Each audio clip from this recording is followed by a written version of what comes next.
is Michael Lampert, and I'm a past chair of the Florida Bar Tax Section. I'm a tax attorney down in West Palm Beach, Florida.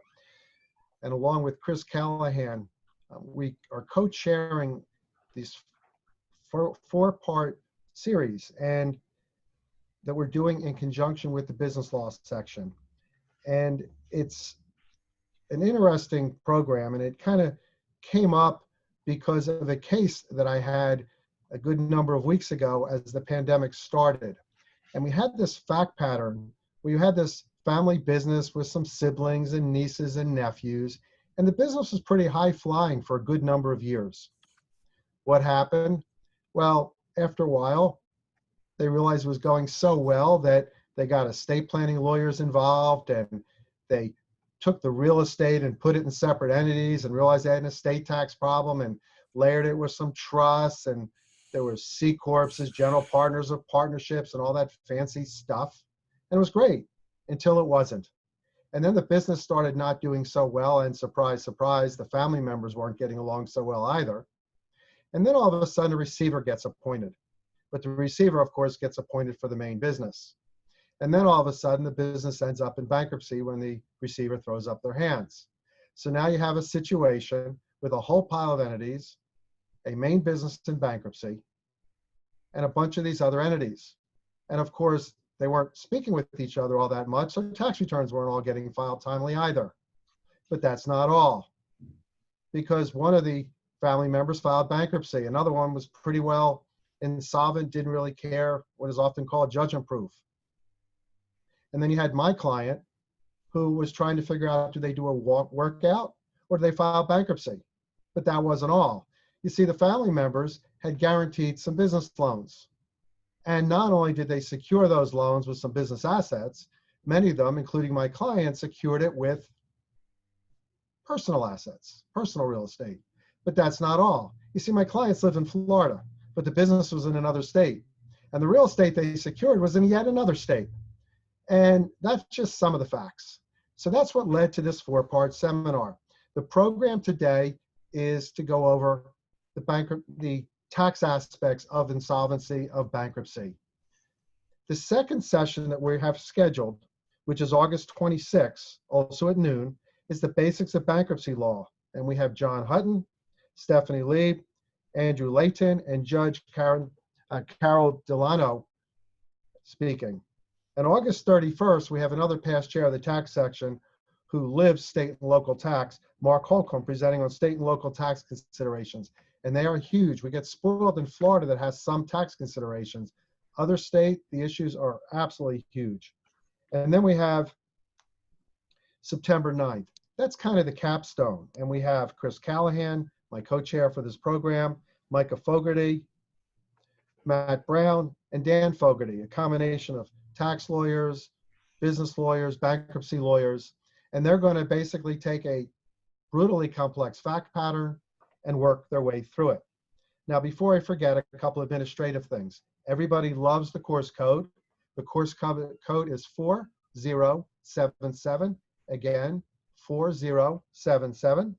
Second, please, I beg of you, do not click unmute on your Zoom screen. And I also beg of you, please don't share your screen. Let us do the screen sharing. And if you do have questions, I'm going to try to get to some at the end. Please go ahead and put them in the chat function. This program is going to run about an hour. I do know, as many programs do that might run over a little bit, we have an hour of CLE approved. What will happen is we'll get to the end and the speakers will go ahead and mention that we're probably going to go for an extra 15 minutes or so, and we'll kind of go from there. Our speakers today live this stuff. The first speaker is Alan Gassman. He's a board certified trust and estate lawyer out in Clearwater, Florida. He got his law and his Master of Laws and Taxation degrees both from the University of Florida. He's the lead author of Gassman and Markham on Florida and Federal Asset Protection Planning, which is part of the BNA tax system. He also is the author of What Every CPA, Lawyer, and Financial Advisor Needs to Know About Bankruptcy. He's authored over 300 published articles. I've actually read a number of them. He's listed with Best Lawyers in America, and he's going to be a 2020 inductee into the National Estate Planning Council Hall of Fame, which has less than 120 named professionals from all different disciplines. Our second speaker is Chris Denicola. He also has his JD and LLM, but he received his LLM in estate planning from the University of Miami. He's got his JD from Stetson and his BA and BS degrees from Florida State. He practices primarily in the areas of estate tax and tax planning, physician representation, and corporate business law, and he is a partner in the firm of Gassman, Crotty, and D'Annunzio. He's co-authored several handbooks that have been featured in Bloomberg's B&A Tax and Accounting System, Steve Leinberg's Estate Planning and Asset Protection Planning newsletters, and the Florida Bar Journal. He's also the author of the Federal Income Taxation of Business Entity chapter in the Florida Bar's Small Business Practice 7th edition. And on that note, I'm going to turn it over to Chris and Alan. Thank you very much, Michael. And we want to also thank Larry Hinkle and Larry Stein. We sent them drafts of our PowerPoints this weekend, and they both came back with a lot of good points that we've put into the PowerPoints. So if there's any problems with today's program, we want you to use their email addresses. You can send us the easy questions, and they're the hard questions. And sometime next week, we're going to pull together all the questions and answers and all the comments we receive, and we're going to transmit them to everybody who has signed up for this webinar so that we can have a little bit of interaction. Chris and I also want to thank Mike O'Leary, who is our go-to person when we have issues in this area. He is a grand master in this area, as is Michael. And thank you so much, Michael, for putting together a coordinated group of webinars. I hope everybody has written down August 26th, August 31st, and September 9th, and support this program. Tell your friends, even tell your enemies.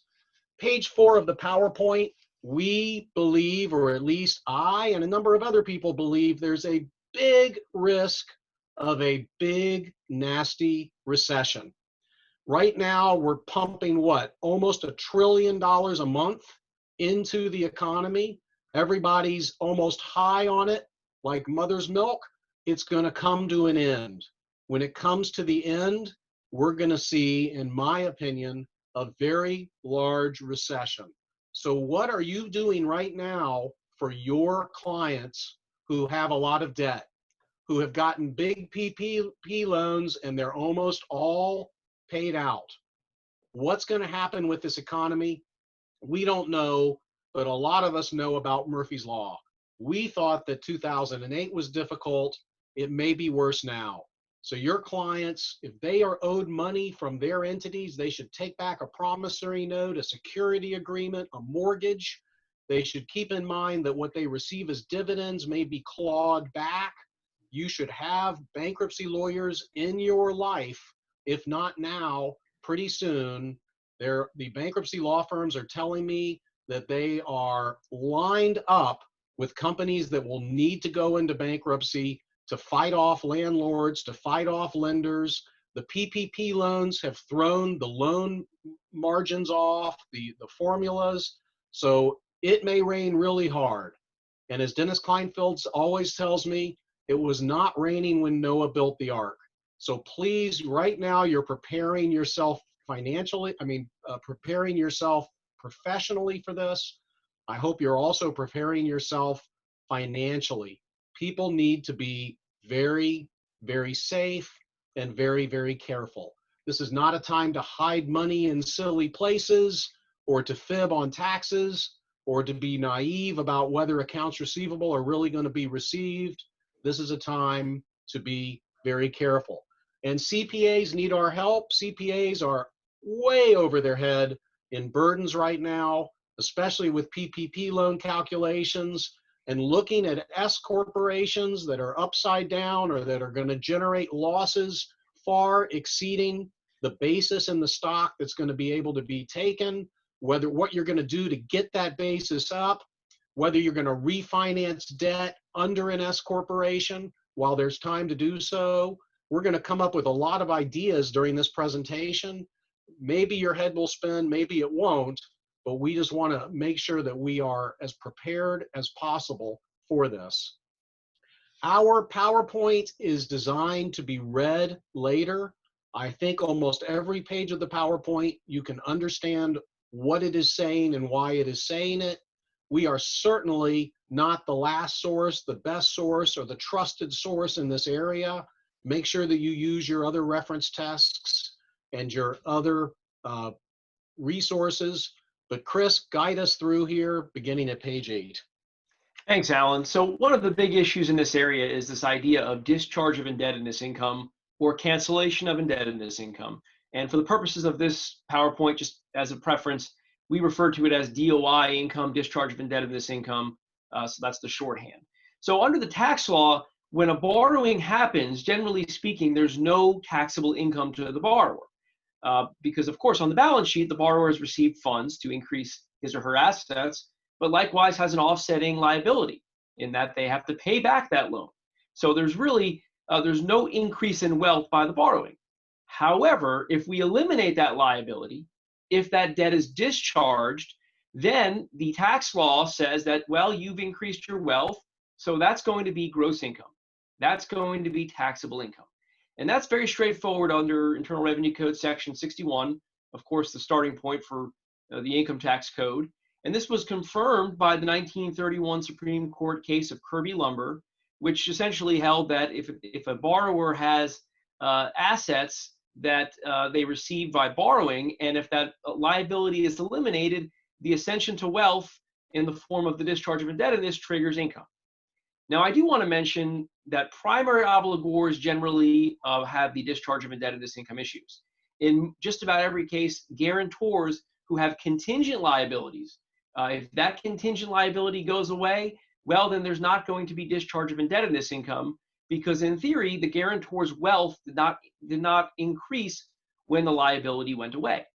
And that fits in nicely with the rest of the tax code, because under Internal Revenue Code Section 166, I believe, if a guarantor makes a payment on a guarantee, that payment can be either a capital loss or an ordinary loss as a deduction. So the idea that a guarantor's discharge of indebtedness doesn't cause income fits in well with the scheme of the income tax code. So you'd much rather be an individual guarantor and have an S corporation that could become a C corporation be the obligor. Chris, what about when see, that's the IRS calling Chris for advice on this subject right now. So Chris, what happens when you see co-obligors? I see it all the time. The bank loaned money to the company, but they made the client a co-obligor. It's booked as a debt on the books of the company. Does the client have 108 problems with that, or are they just considered a guarantor even though they're shown as an obligor on the note? Well, you certainly can try to take the position that, in substance, the client was a guarantor, but if the client's listed as a primary obligor, and if the client received the benefit of the loan funds, that might be a steep hill to climb. Because the whole idea here is when you receive these monies, if you benefit from them and you have the offsetting liability, once that liability goes away, there's your income. So if a person's really a guarantor and they're just named really to enhance the credit of, say, another obligor, then I think your likelihood of success in an argument increases. So as you negotiate with banks and lenders want money put up in escrow, CDs, reduction of debt, if you can negotiate your client off of the obligor function, becoming the guarantor function, you can save a lot of tax money and a lot of terror later. Now, the one thing we want to talk about early here, and then we're going to talk about it later too, to try to make the best use of those brain cells that everybody's using here, is there is the discharge of indebtedness where you simply reduce debt, and then there is what happens in the event of a foreclosure or a deed in lieu, because different rules apply here. It is complicated, and we just wanted to start it for you head on so we can introduce it now and then build on it later. Chris? Okay, so starting simply here in a situation that really doesn't happen all that often, but if debt is discharged and property that is pledged as collateral for the debt is not transferred, then that debt discharge is going to be full discharge of indebtedness income. But in most cases, when you have a loan workout situation, the lender is either going to either accept the property in a deed in lieu of foreclosure transaction, or there might be a foreclosure. And if the property is transferred, we have to essentially bifurcate the transaction if the loan is a recourse loan. And what we do is we treat the foreclosure sale or deed in lieu of foreclosure as if the property was sold to the purchaser. So if it's a deed in lieu to the lender, you treat it as if the lender received the property for the fair market value of the indebtedness. And in this case, we have a very simple example. So if we have $3 million of debt, a $2 million fair market value of the property with an adjusted basis of $1,800,000, well, if the property is given back to the lender, the fair market value is $2 million, there's going to be a taxable gain of $200,000. And if the debt is discharged, if the full $3 million is discharged, then that additional $1 million over the fair market value is treated as DOI income.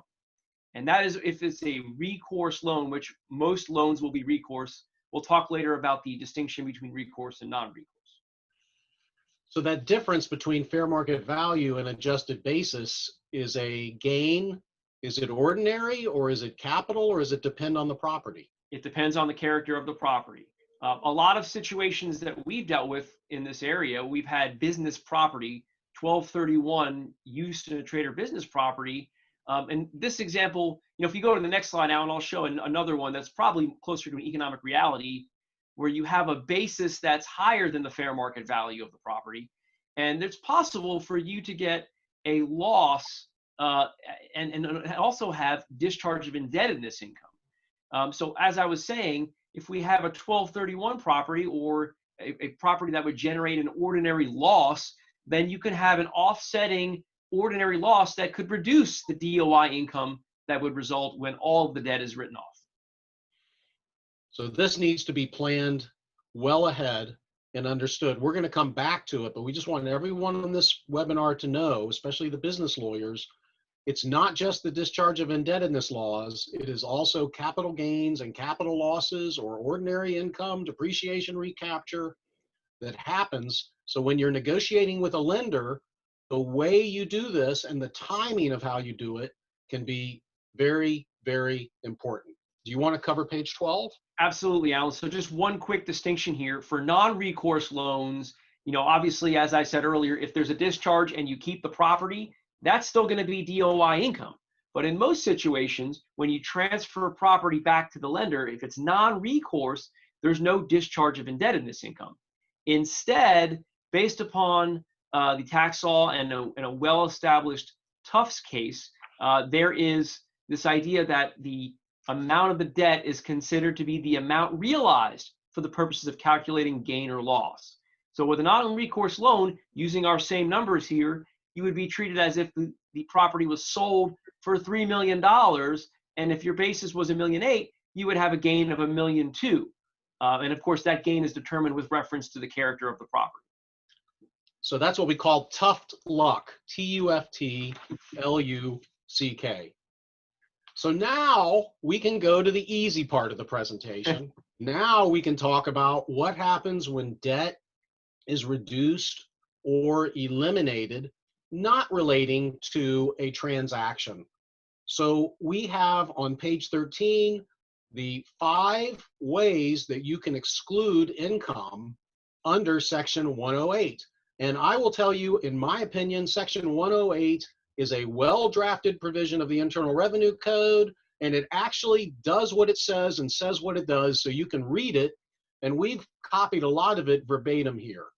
If you would otherwise have income from the discharge of indebtedness, it can be excluded if it occurs as part of a bankruptcy. They call that a Title 11 situation. Title 11 is not a Chapter 11 bankruptcy. It's all kinds of bankruptcies where a judge approves a plan.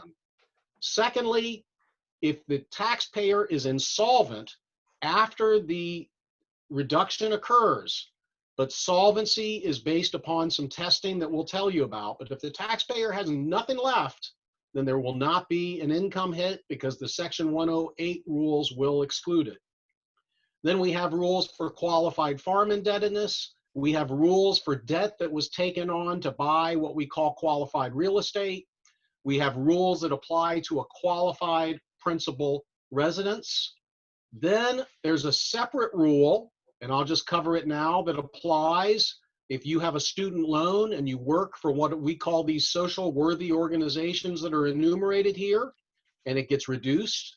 You don't have income there on the student loans.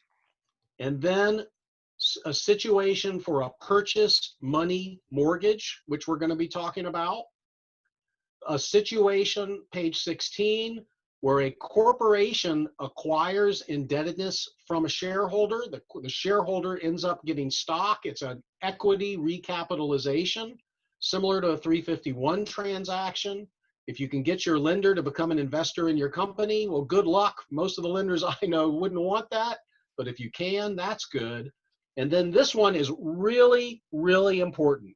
And you have to mention it to the litigation lawyers. You need to make sure that your litigation lawyers understand this very well. If the debt is considered reduced because the bank goofed, the bank misled your client, the bank knew that the appraisal was way high when they made the loan, the bank promised that they would renew the loan and then they didn't. To the extent that the debt is reduced because of what I call this lender malfeasance, that is not a reduction that counts as income from the discharge of indebtedness. That comes tax-free. So if you owe this lender $1 million, you're going to negotiate them down to 500. If you can have in the settlement agreement that 300 is because of the lender's negligence and 200 is because of doubt as to collectability, then you're going to have a much better tax result for your client. So when the clients come to us and say, hey, I'm about to settle with the bank, I sued the bank sued me, here's what happened, I go to the complaint, I go to the answer, where does it assert that the bank was negligent, that the bank misled you, that the bank did all these terrible things that we know that banks can do? Oops, it's not in there anyway. Okay, I don't necessarily have a leg to stand on. So that is very important, and you've got the Sobel case there on page 18 that you can read to learn about that.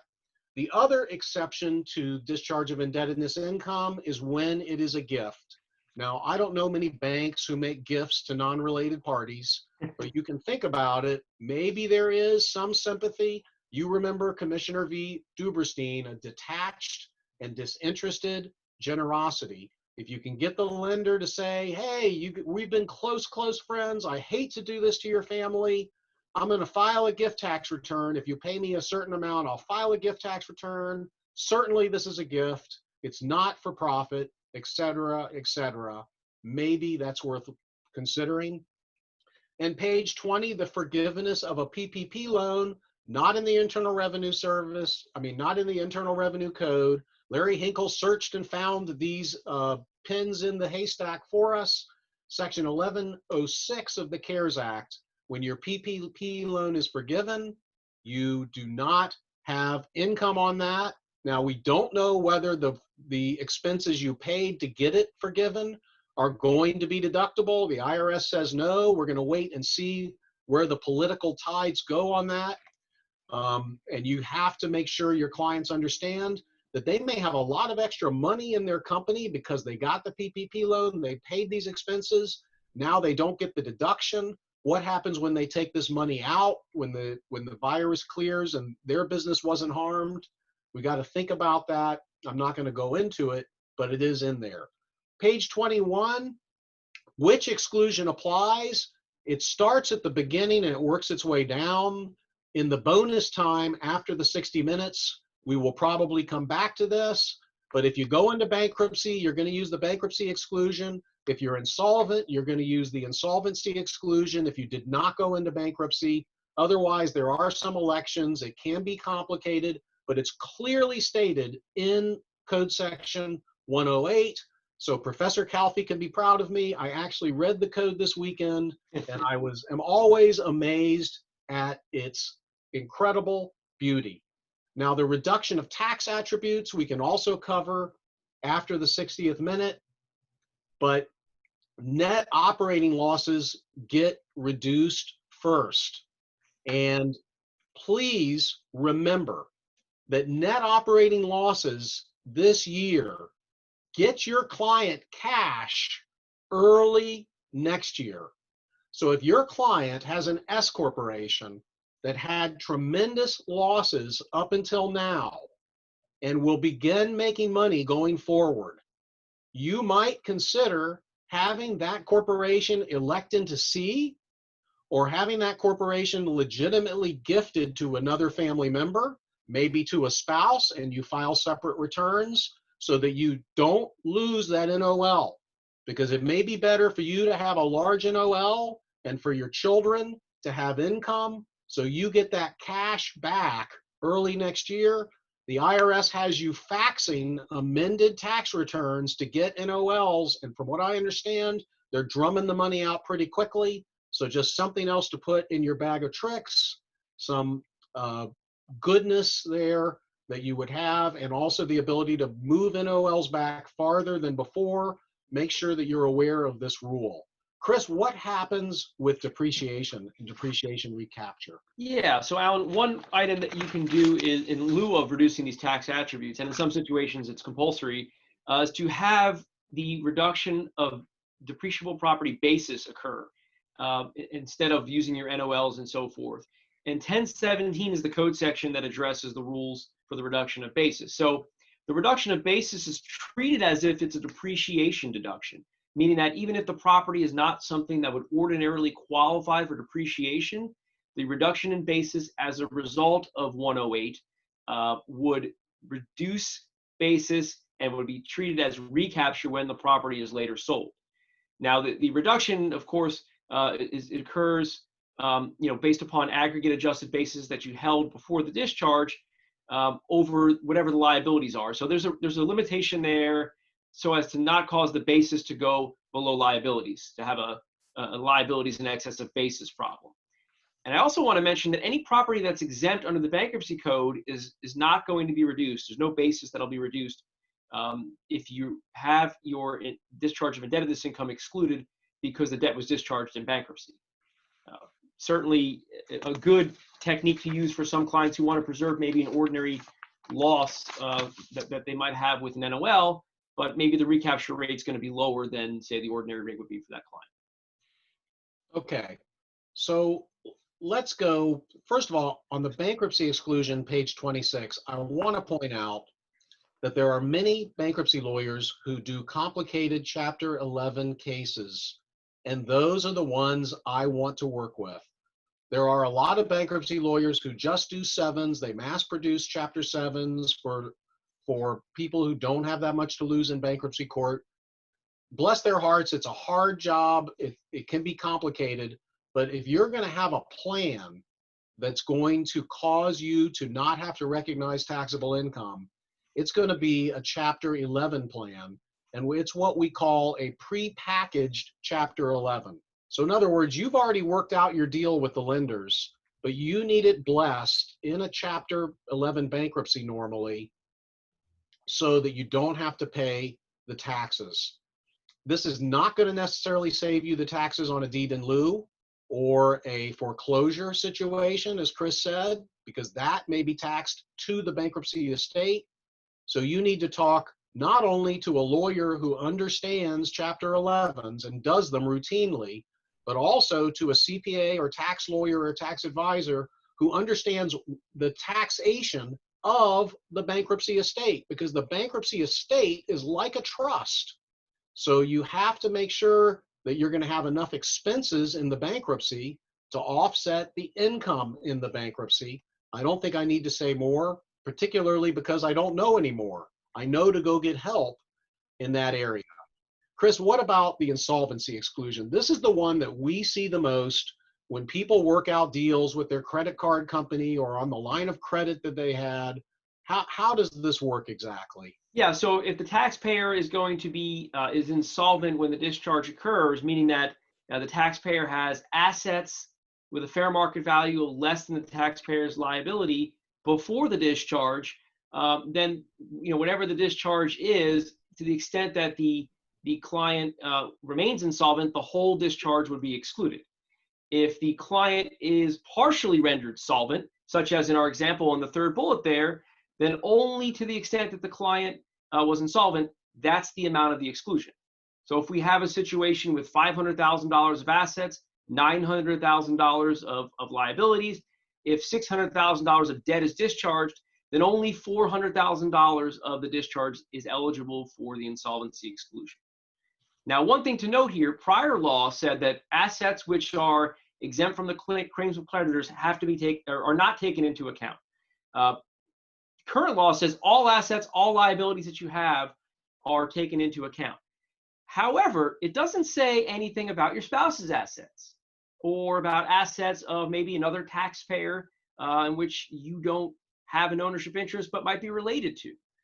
So, as we get down to some of the planning strategies, one of the pre-debt reduction planning ideas here is to have the spouse who's the obligor not own a lot of the assets so as to keep that spouse insolvent. Now, there may be grounds for the IRS to attack this on a step transaction doctrine or perhaps on some transferee liability theory, but we haven't seen a case where the IRS has imputed assets of a spouse in calculating the insolvency of another spouse. So that might be a useful tool, especially if you have some lead time prior to the discharge of the debt. So let's talk about that a little bit. If I have some debts and things aren't going well in my bar or restaurant, if I transfer my assets that are creditor exempt to my spouse, then at least under Florida law, that is not considered to be an avoidable transfer or what they call a fraudulent transfer that can be set aside. If I do transfer assets to my spouse that are not exempt, then those may be recouped by the lender, and the lender may call me a bad person and may sue my spouse and may get attorney's fees and costs for doing that. Now, Chris, there's something called a Jones Clause. And a Jones Clause is a provision usually used in an asset protection trust that says the trustee will use the assets to pay a particular creditor, such as the IRS, if they appear. So if I transfer my non-exempt assets to my wife, and we agree by Jones Clause that she will be responsible if my credit card companies that I owe money to at the time of the transfer ever come back, that should relieve her from being a transferee under a fraudulent transfer claim because it wasn't a fraudulent transfer, she's still responsible. But will that work? Will that be sufficient to keep the assets from me so that I'm insolvent for 108 purposes? Well, if she's assumed the responsibility to pay the debt and the debt is discharged, then the argument certainly is that she's received a benefit, which would be discharge of indebtedness to her. So if she's hoping to exclude that debt based on the grounds of insolvency, certainly her assets need to be looked at in conjunction with her liabilities. Okay, but I'm thinking her assets that I give her will not be included in my snapshot. Correct. And now let's say that I have IRAs and a homestead that I don't want to move out of my name. I can't move the IRAs out of my name unless I divorce and maybe exchange that for lower alimony, and that takes time. Well, what if I have $1 million IRA and I give my wife, Marcia, $1 million promissory note? Maybe in conjunction with a marital agreement that says that in exchange for the note, she agrees to take less alimony the first 4 years in the event of a divorce. Should that solve my problem? I think it certainly helps. This idea of just giving what could be seen as an illusory promissory note might not pass muster, but if there is consideration on the other side of that promissory note, such as in the alimony example that you've mentioned, I think that gives you better ground to stand on. Right. So, thinking about it, I remember I had a client in 2008. My wealthiest client, he was worth $400 million. He had $1 billion of real estate, $600 million of debt, 2006. 2008, he had $6 million of debt, $300 million of real estate, a negative net worth of $300 million. Except for those assets that he gave his wife, just before the tide turned, he ended up with nothing. So think about that when you're doing the estate planning, especially when you're doing the estate tax planning. If that client, it may all turn. Your client owns a shopping center, it may be empty. Do your estate tax planning, get the assets, the net worth pushed into that SLAT, that spousal limited access trust. Then if things turn around, you're better off for creditor negotiation and you're better off for Section 108 discharge planning.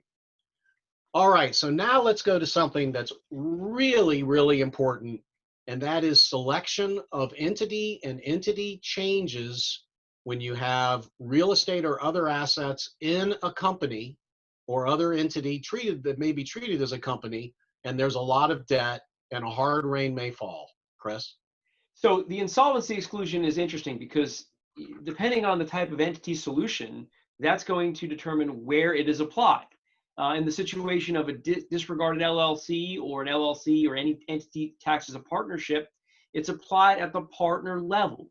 So if you have an LLC with multiple members and the LLC is insolvent itself, it doesn't matter. You can't take advantage of the insolvency exclusion unless the partners themselves are insolvent. Contrast that with the corporation. Either an S corporation or C corporations have the insolvency exclusion applied at the corporate level.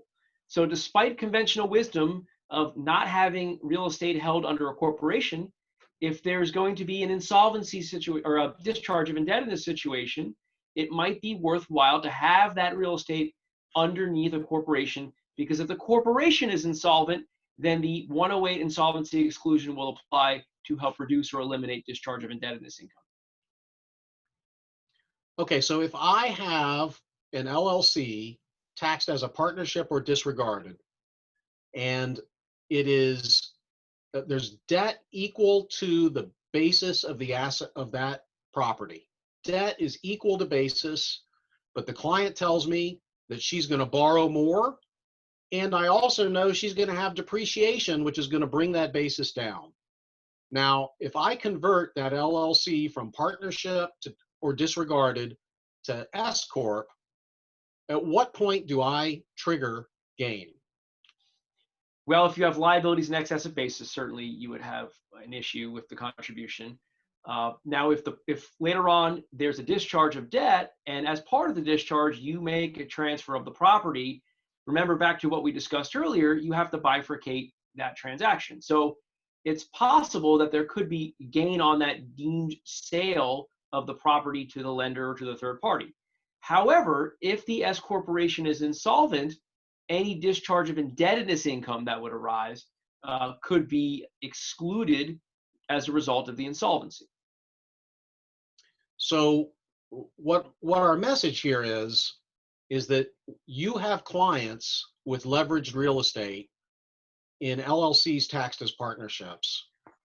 And to the extent that the debt on those properties does not exceed the basis, but will in the future, you want to be able to convert that entity to an S corporation so that the measurement of insolvency will be at the S corporation level, not at the individual shareholder level, or better yet, so that you can then convert it later from S corporation to C corporation and have all that income tax go on the C corporation's tax return, so the shareholders aren't even responsible for it if they haven't pulled anything out of the entity.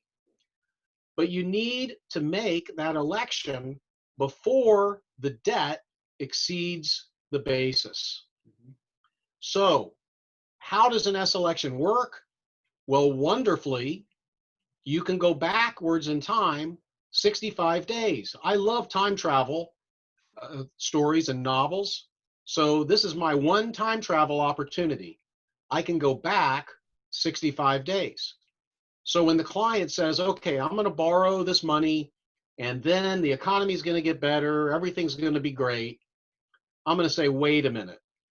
Before you borrow more money on this property under this entity, let me amend and restate the operating agreement so that there is no second class of stock and it can qualify to be an S corporation if I do a retroactive S election. So you amend and restate the operating agreement, get rid of capital accounts, get rid of anything having to do with the second class of stock, get rid of any option to buy for less than the book value under GAAP, all that stuff, and then watch this thing like a hawk. And remember, you can only elect 65 days back. Now, there are revenue procedures that say you can elect back for years if you pay a user fee, but for all those revenue procedures, you are saying under penalty of perjury that you intended to make the S election. And off on a tangent here for just 30 seconds, all the time, CPAs call us and say, oh, we really should have made that an S Corp a year and a half ago. Some really cool things happened. We're going to do the RevProc, right? And I say no, because I'm not signing that under penalty of perjury. I have nothing in my file to indicate that that client intended this to be an S corporation earlier. So you've got to amend and restate the operating agreement well in advance for this to work. And we don't take lightly whether to make an LLC into an S corporation, because there are so many unhappy faces that can apply when you have real estate in an S corporation. No direct foreign investors, no second class, no ability to have preferred and common interests, no step up for new depreciation on the death of a partner under 754. There's a lot of reasons not to make that S election. And once you make the S election, if you try to convert back to partnership, you trigger gain, terrible things happen. So this has to be carefully considered. But if you've got 100 clients that have leveraged real estate, I think you need to get the word out to them to consider making this the convertible real estate S corporation technique the crest. It's better than toothpaste, but like toothpaste, if you don't do this in advance, you can't put the toothpaste back in the tube, and you can't put the debt exceeding the basis of the real estate back in the tube. So that's the thing. The other situation with S corporations is just warn clients that they have all these losses coming out, but they don't have the basis to take the losses. So if the S corporation is borrowing from a bank, it may be better for the S corporation to borrow from the shareholder, and then the shareholder loans into the S corporation. So that's the exact opposite of what we said about the 108 planning, that we don't want the shareholder on the debt. But for loss planning, we do want the shareholder on the debt. So, hey, we're like kids. We don't know what we want. We need to look at the alternatives and decide what might apply. Chris, anything for qualified farm indebtedness? If things go that bad, we're all going to be living on farms and growing our own food. Yeah, just really narrow exception, Alan. Just the thing to remember here is that the indebtedness must be incurred directly with the connection of business of farming, and the taxpayer must derive 50% or more of their aggregate gross receipts for the prior 3 years from the trade or business of farming. So very narrow exception. And I don't think any of the marijuana farms are going to go down from this crisis. They seem to be as busy or even busier than they were with all the anxiety that people have. And Larry Stein, thanks for brushing up this page for us. We appreciate it very much. So Chris, what about the qualified real property business indebtedness exclusion? It must be good because it has a long name. Yeah, that's a good headline. It always leads to a good article, of course. So, this is a unique one because this is one of the exclusions that can be elected by a taxpayer other than a C corporation. So if you have certain real property that was acquired after, I believe, 1993 and used in a trade or business, you can elect to reduce the basis of this property to the extent of the equity in the property and to the extent of the basis in the property, less any depreciation for the year of the discharge, and less any other basis reductions that need to occur as a result of discharge indebtedness inclusion. Again, this is an alternative to reducing tax attributes that might occur on bankruptcy or on insolvency. However, as pointed out, I believe by Larry Hinkle, this is not necessarily an exclusion, it's more of a deferral. Because if you're reducing the basis of this property, later on when you sell the property, you're going to end up paying larger income tax.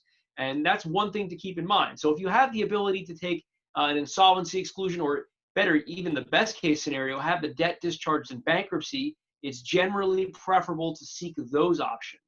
But if you do have property that meets the definition of qualified real property business indebtedness, then certainly you can explore this option. And some clients might find it useful and find it applicable for their situation. And you will have clients that in the next few months will, when the real estate values go down, I believe they will, you will have clients that'll start borrowing money and buying new properties. So you want to make sure that they use the loan money on one property for that property so that it's easy to track what debt applies to the property, and having each separate property in a separate LLC so that you can do a single single property bankruptcy, which you guys will be talking about in later programs, will also be a good way for those clients who are daring enough to buy real estate under debt going forward. Chris, when does this discharge occur? And I'll say right off the top, and this was also pointed out, I think, by Larry, that a lot of times clients have this amazing celebration because the bank issues a 1099-C telling the IRS that they're not going to chase the client anymore. So now the client says, I got good news. They're not coming after me, at least for now. I got bad news. The IRS just got told that this debt was discharged. Is it discharged under state law? Is it income at that time? What happens? That's really the crux, Alan. Is it discharged under state law? Has the lender suspended its collection efforts? Has the statute of limitations run? Has the debt been canceled based on an agreement between the parties? Those facts and circumstances are going to control, regardless of the 1099. Now, one other thing to think about here: a discharge is not necessarily something where the lender says, "Yeah, we're going to write off your full $100,000 debt." If they come to you and say, look, pay us $50,000 and we'll write off the $100,000 debt, that's a partial discharge, and that's going to generate $50,000 of DOI income, assuming no other facts here. So even if the debt is paid at a discount, or even if the debt is acquired, as we'll talk about, those are discharges that can occur. Alan, before we go too far ahead, I want to just bounce back to the preceding slide and mention one other exclusion that's really important for a lot of people. Yeah. That's the qualified principal residence indebtedness exclusion. And many of us might remember this essentially came out, I believe, in like 2007 or 8, and it was extended to apply up to 2014. And recently in 2020, it was further extended so that if any principal resident acquisition indebtedness is discharged before January 1, 2020, or evidenced in writing pursuant to an arrangement signed prior to January 1, 2021, then such indebtedness can be, or such DOI income can be excluded from income. But one thing to note here is it has to be acquisition indebtedness. So it has to be relating to the principal residence, relating to the acquisition, construction, or substantial improvement of that residence. So if you have a home equity line of credit, which you take out and use to invest in other real estate or to go on vacation, and if you can't track that those monies were used towards the acquisition, construction, or substantial improvement of the residence, then you're not going to qualify for this exemption. So certainly worth noting that it's out there, but it's more narrow than it appears at first glance. Okay. How about debt modifications under cottage savings? So back to the question of what is a discharge? And a lot of times you'll have situations where clients will talk to the lenders and they'll renegotiate terms of a loan. Under this cottage savings Supreme Court case, the taxpayer is considered to have essentially have the debt disposed of and received new debt if the terms of the new debt are materially different from property that was transferred. So, by way of example, if the lender comes back and says, okay, fine, we'll renegotiate the interest rate, we'll extend the term of the note, and we'll substitute collateral and remove an obligor, based upon Treasury Regulation Section 1.1001-3, that seems to be a material modification of the debt, which would trigger some element of a discharge of the indebtedness. And on the next slide, Alan, we have the list of factors that are considered in determining whether debt was materially different from prior debt that was issued. And the reason why this is important is if the new debt that is substituted for the old debt is more favorable in terms of amount or in terms of the ultimate monies that need to be repaid by the taxpayer, well, then there's a possibility that discharge of indebtedness income could occur to the extent that the taxpayer is relieved of obligations under the prior debt. So it's worth noting that debt modifications, while not generally discharge of indebtedness income, could result in discharge of indebtedness income. And this is a hazy area where you could accidentally get tripped up by making significant changes to debt and still be under a lot of debt. Chris, what about situations we see where the renegotiation basically comes out to, yes, you still owe us 10 million, but in exchange for that $1 million that you're giving us from your IRA, if you pay this note a year early, 5 years from now, you'll only have to pay 7 million. Is that a reduction of debt, or is that something that you don't have to call a reduction of debt? I'm inclined to say that it's not a reduction of debt until you actually pay the 7 million and the debt gets written off. Because there's certainly the possibility that you don't pay the 7 million and the 10 million is still owed. That is not an uncommon way of proceeding with respect to lender negotiations. So I would take the argument and feel confident in the position that there is no discharge until you pay that 7 million to have the debt reduced. So that's a really good and possibly very aggressive planning technique to tell the lender, just keep it at the 10 mil, but let me prepay it at 7 mil anytime in the next 6 years. But then here's the bigger part, and we've got just a couple minutes left, and then we'll talk more about this after the questions and answers.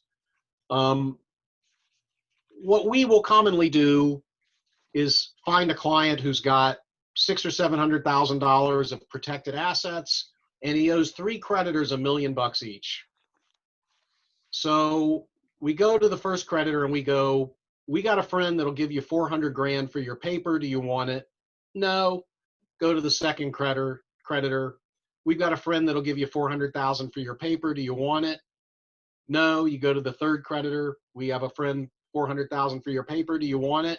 Yeah, I want it. I'll take my 400 and go. So then your best friend from college gives the bank 400. You owe your friend $1 million, and you pledge the IRA to your friend. And you're going to actually pay your friend because you pledged a lot of the IRA to your friend. Is that a reduction in debt when I owe my money now to my friend?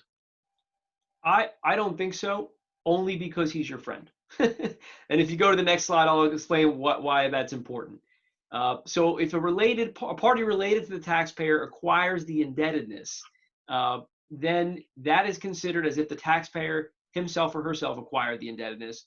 And if they, for example, if my sister or if the client's sister went ahead and paid $400,000 for that debt, well, that's going to be considered as if the taxpayer paid $400,000 to relieve the debt, and that's going to trigger $600,000 of DOI income. And I know how much fun we all have negotiating the labyrinth of 267 and 707 to determine attribution, but unfortunately, we have to do that here. So under these rules, now if you go to the next slide, we can start to at least mention the top of the rules. If you have members of a family who acquire debt, brothers, sisters, etc., that's going to be considered as if the taxpayer himself or herself acquired the debt. But if it's your best friend from college, and assuming that you guys aren't partners in a partnership together or aren't in a corporation together, based upon some of the other rules under 267, you shouldn't have discharge of indebtedness at the time of the acquisition.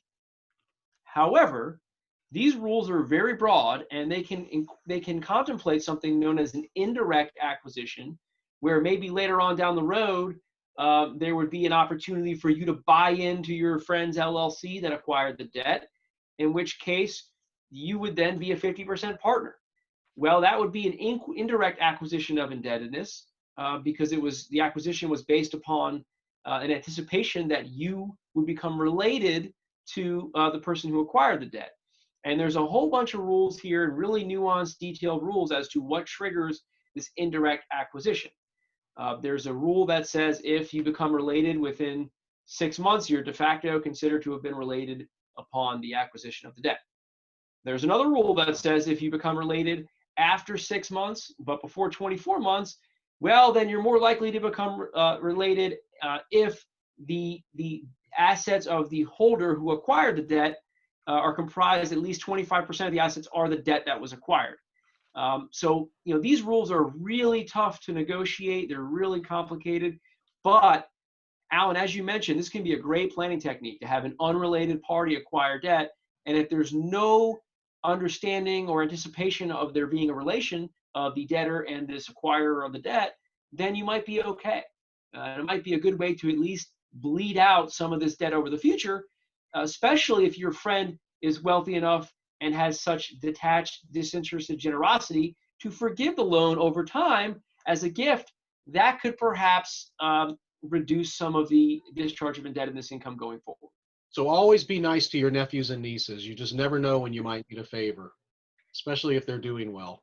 Well, Michael, we're at 12:57. Are there some questions and answers? And then around at the hour, Chris and I will cover some things that we have not been able to cover. I think we've covered 90% of what's really important to the attendees, but we will make a transcript of everything we say after 1 o'clock, and we'll send that transcript to all the attendees.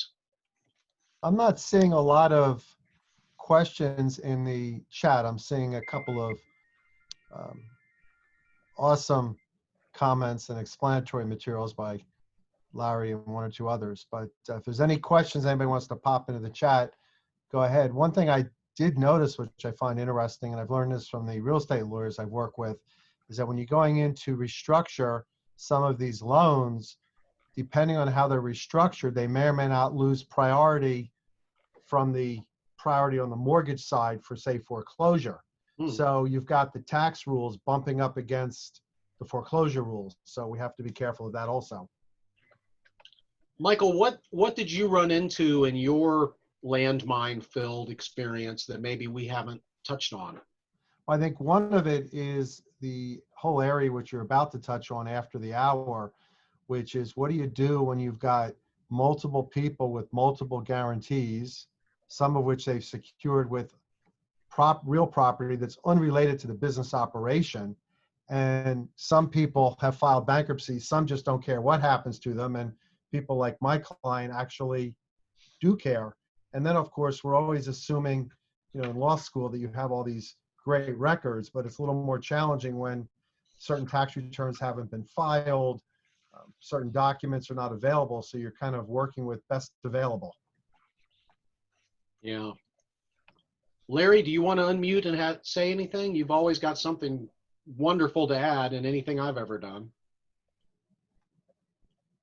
Thanks, Alan and Chris. The bottom line is I think a lot of these are going to be debt workouts. I mean, when you look at the statistics on TREP.com and elsewhere, and I track them because I teach real estate all the time, the bottom line is, and I have a lot of experience with the real estate, so the bottom line is that I think we're going to see a bifurcation. Yes, there will be foreclosures and COD income issues and whatever was all that was raised, but I think we're going to be dealing with that hazy, as Chris put it, the hazy area on the cottage savings 1001 regs, because we're going to see a lot of debt workouts. That's where we have our work cut out for us. And you're right, Alan, the business lawyers, the real estate lawyers, the litigators are going to need us.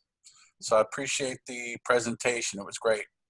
So there is one question that's got popped up here a couple of times. You have, is the ex-husband's share of COD income the full amount or half of the COD on a mortgage on a home? There was a primary residence and the spouses were jointly and several on the mortgage, assuming no trust, keep it simple. Is the amount of the COD income, not acquisition indebtedness?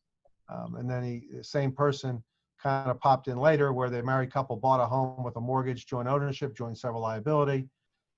Many, many years later, they get divorced. One spouse, the ex-wife in this case, remains in the home. There's a foreclosure. The ex-wife files bankruptcy. What's the liability to the husband? What result to him? Chris, what I would only guess that he would take the position that he's not the debtor anymore, that she took it over. She would take the position that it's half hers and half his. Yep. And who knows what would happen on audit. What do you think, Larry?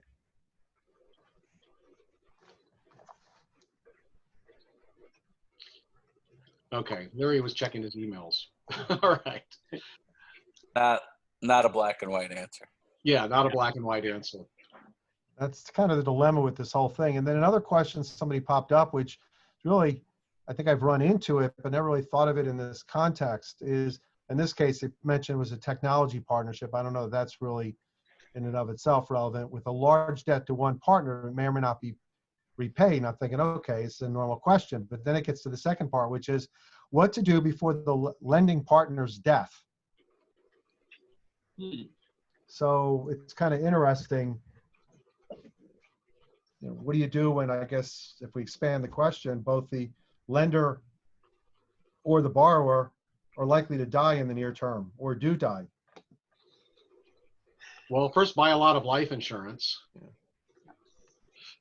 But I'm not sure what you can do in preparation for death relating to the debt discharge rules. I think you're going to be in the same bowl of soup. I mean, I know we've had cases with estate administrations that we've done where we've basically blown out some creditors because we objected to claim and they didn't file. Right. And the question then becomes, you know, what happens when they start kicking out 1099s? You know, the argument is, was their debt good in the first place, or was it actually kind of discharged through the probate rather than through bankruptcy or normal circuit civil? The other thing I would consider would be to use pay on death mechanisms as opposed to passing assets through a will or trust. Because when Chris and I have researched the situation of how do you get money that somebody had when they died, if it passed through their estate, you got a beautiful probate statute. If they're passed through their revocable trust, you've got statutory obligation. But if it went directly by pay on death account, or possibly even under a ladybird deed, the creditors, I don't think, can touch it. So then it's not going to be an asset of the estate for insolvency purposes either. Right. So that might be the better solution. I think eventually the law is going to change on that. I hope no one on this webinar tells anyone in the legislative committees about that.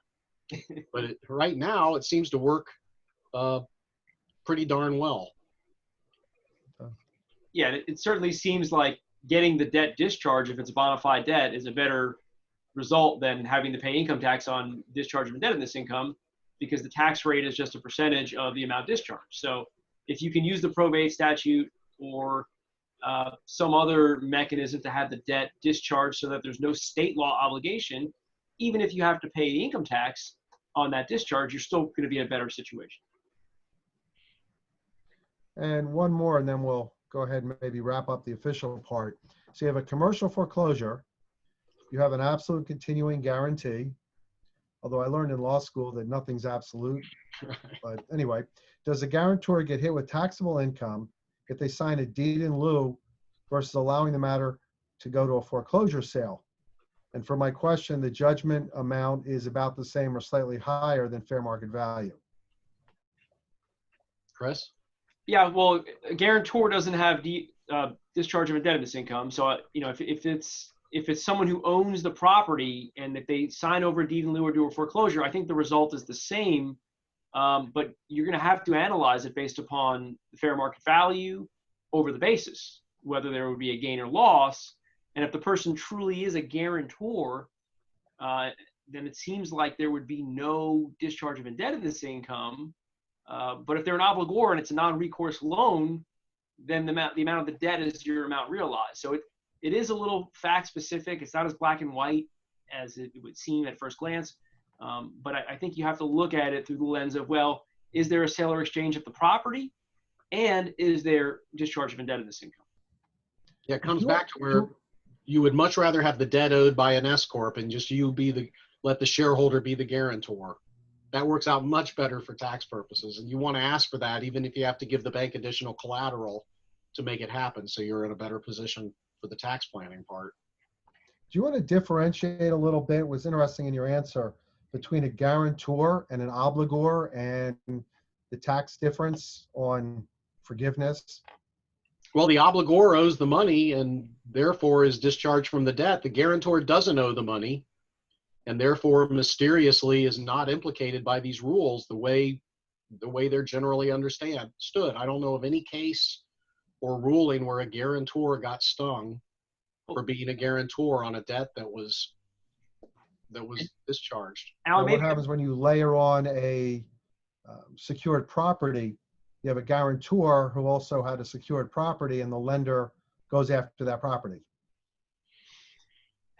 So if the guarantor gives their own property in satisfaction of their guarantee, I would argue that that payment of the property is a deduction under 166, and it's either capital or ordinary, depending upon whether the guarantor is in the business, is in a trade or business, which relates to the debt, I believe, offhand. I think that's the distinction. Now, the question of whether someone's an obligor or a guarantor, we may have to look at the person's tax returns, because if they were taking interest deductions for the debt payments, then that doesn't sound like a guarantor. But if they were taking deductions on payments made towards the loan, that might lend itself to them being characterized as a guarantor under 166. So one of the things that I think a big takeaway from what you're describing is not only the difference between whether you're a guarantor or an obligor, but also not forgetting, it might be one of the core things from this whole presentation today, that you have a differentiation between the cancellation of indebtedness or discharge of indebtedness income and the gain or loss, whether it's capital or ordinary, on the actual movement, if you will, of the underlying asset that's either secured or otherwise owned. That's a great point, Michael. Yeah, very good point. Very interesting stuff. Okay. So why don't we go ahead? I know there's a few more questions, but as we are already over time, why don't we go ahead and cover your bonus material? Yeah, and unfortunately, by the way, for you attendees, you can't ask Leslie for credit beyond an hour, although it might be fun just to send her an email and ask her anyway, so she gets flooded with emails today. No, don't do that. She's actually, Leslie's awesome. So yeah. Go ahead. Chris, what do you want to cover next? So Alan, if we just go to slide 65, there's some planning strategies I think we kind of touched on. One of them is consider the character of property that is being transferred back. And as I mentioned earlier, if we had 1231 property and if there was a loss, you could use that property to reduce the discharge of indebtedness income. With that said, maybe consider picking a property that would qualify as 1231 property to satisfy the indebtedness, as opposed to doing a deed in lieu of capital asset property that would only give you a capital loss. So that's something certainly to consider. Likewise, earlier we talked about calling into question the validity of the debt. Well, not only put it in your complaint, but in any settlement agreement, add a paragraph to say that, hey, this settlement is based upon the dispute, or is to satisfy a dispute over the validity of the debt. And that can help augment your position that there's no DOI income, and instead this is really just a payment to settle a dispute unrelated to the amounts. And then, of course, we talked on slide 69 about which exclusion to take.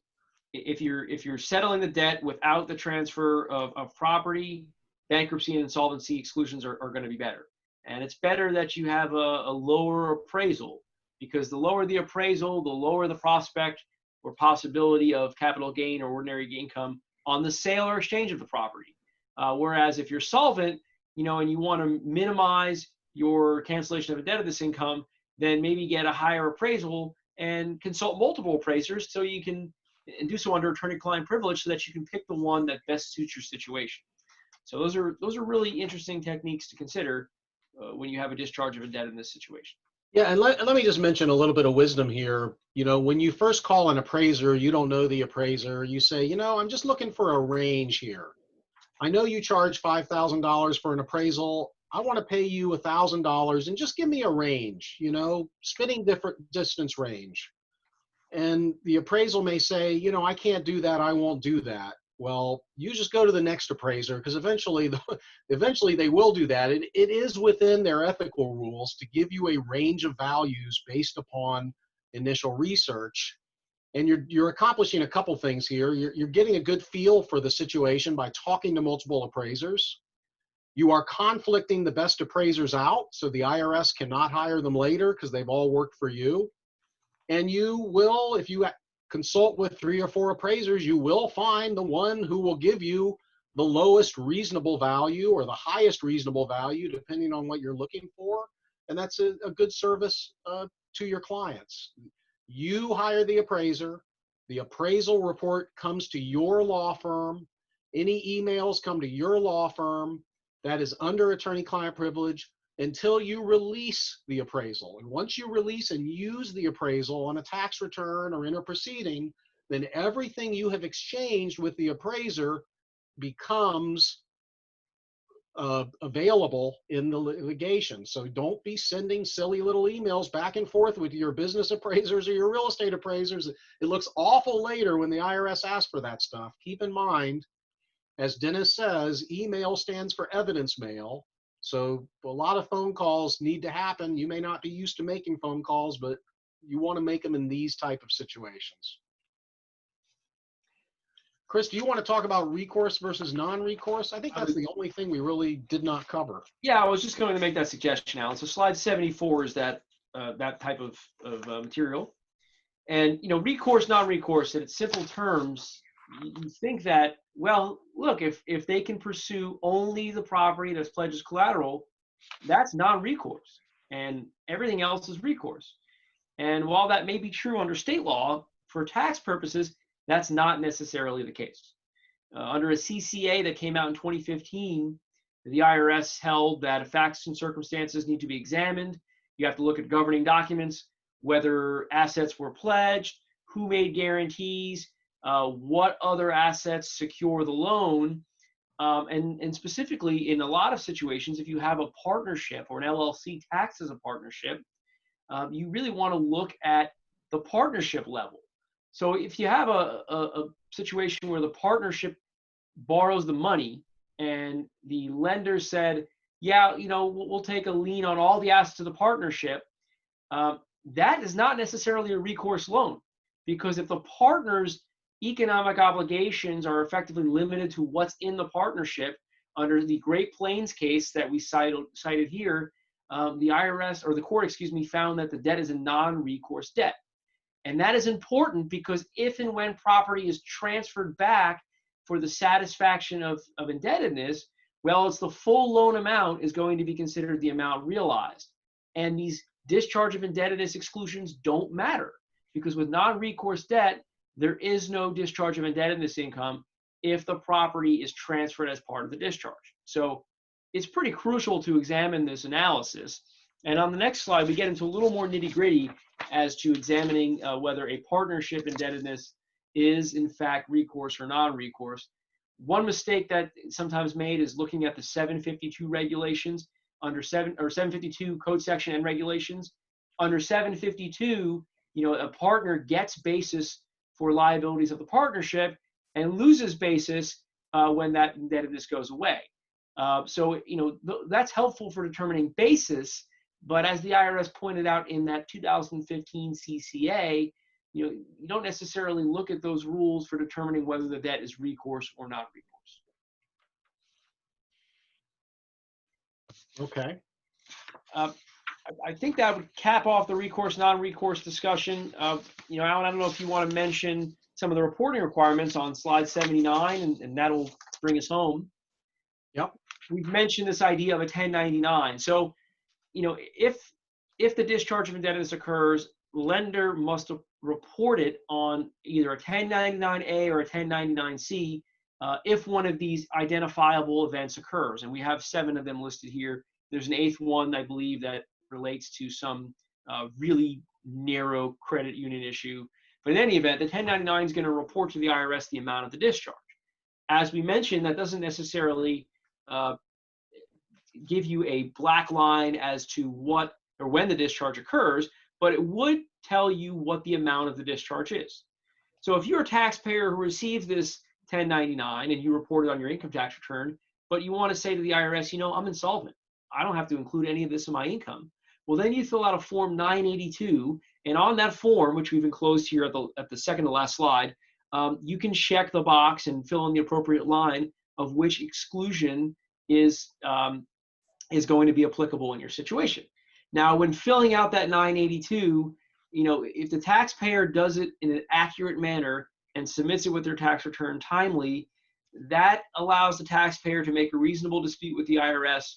And under Internal Revenue Code section 6021D, you know, by doing so, that shifts the burden to the IRS to prove that the information on the 982 is not accurate. So it's really important to be accurate when you're filling out this form. Here's the 982. Something that's very important is, you know, assuring that it's filled out appropriately. And like anything, when we do any kind of tax reporting for our clients, it's really important to ask the right questions, get the right information, and in writing, have the client confirm to you that the form is accurate and that there's nothing else out there that's omitted from the form or that nothing is misleading. Very good. Well, that concludes our comments. Please let your colleagues know that this will be available for tax section and business law section members free of charge. You're going to get a link for that. Don't tell anyone else unless they join, please. Michael, thank you so much for inviting us. Larry Stein, Larry Hinkle, thank you very much for your assistance. Leslie, thanks for being the most tolerant babysitter in the universe. And we're done.